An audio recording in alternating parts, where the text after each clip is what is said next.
ძალიან ხშირად პაციენტი განსაკუთრებით დასაწყის სტადიაზე დაავადების საკმაოდ კრიტიკულია თავის მდგომარეობის მიმართ და გარკვეულწილად საღათ აფასებს თავის მდგომარებას. ეს დაავადების დებიუტში ძირითადად ხდება. აწუხებს ყველაზე მეტად სწორედ ეს მომენტები, რომელზეც იყო გამახვილებული ყურადღება, ესე იგი როგორ მოვუაროთ ასეთ პაციენტებს. მკურნალობა დაავადების იმდენად არ აინტერესებთ ხოლმე, ცხადია მკურნალობაც ინტერესებს ყველა პაციენტს და ცხადია ოჯახის წევრსაც, მაგრამ მისი მოვლის, იმიტომ რომ სწორედ მოვლა გამოდის ამ შემთხვევაში პირველ პლანზე. და არა ის რომ წამალი მივცეთ რაღაც კონკრეტული წამალი ამა და ამ საათზე და ამა და ამ დროს.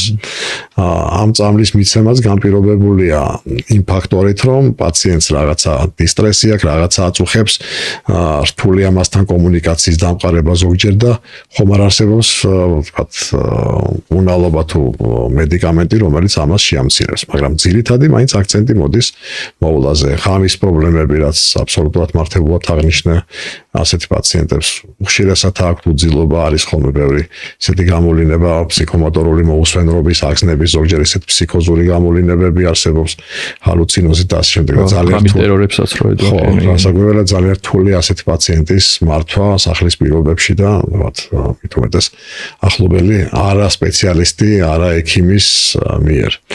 ამიტომაც მე ვიტყოდი, რომ ალბათ პირველი რიგის ამოცანა სწორედ ესეთი პაციენტების მოვლის სისტემის აწყობა. არ არის აუცილებელი, რომ ეს იყოს თქვათ დაწესებულება, რომელიც მუდმივად იფუნქციონირებს. არსებობს მაგალითად დღის ცენტრები, სადაც პაციენტები გარკვეული პერიოდულობით, ზოგ შემთხვევაში ყოველდღიურად მიდის, ესე იგი მიყავს ოჯახის წევრს, ტოვებს ამ დღის ცენტრში, დღის განმავლობაში 10 საათი თუ 12 საათის განმავლობაში ეს პაციენტი იქ არის, ის არის სრულად სოციალიზებული, იმიტომ რომ იქ არიან მისი მსგავსი პაციენტები, მათთან ურთიერთობს და გარდა ამისა, მას იქ უვლიან ესეთი მულტიდისციპლინური გუნდია, როგორც წესი, რომელიც შედგება სპეციალურად მომზადებული პერსონალისაგან, რომელმაც იცის როგორ, თქვათ, ჰიგიენური პროცედურები როგორ ჩაუტაროს ასეთ პაციენტს.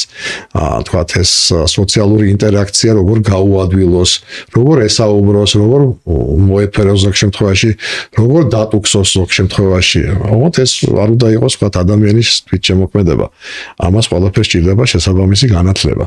ამიტომაც თქვათ, თუ ჩვენ ამით დავიწყებთ, თქვათ, განათლებით, როგორ მოვუაროთ ასეთ პაციენტებს და ეს შეიძლება იყოს სწავლების რაღაც კომპონენტები, როგორც პაციენტის ახლობლებისთვის და ოჯახის წევრებისთვის, ისე თქვათ, პოტენციური პერსონალისთვის, რომელიც ასეთ პაციენტს მოვლის.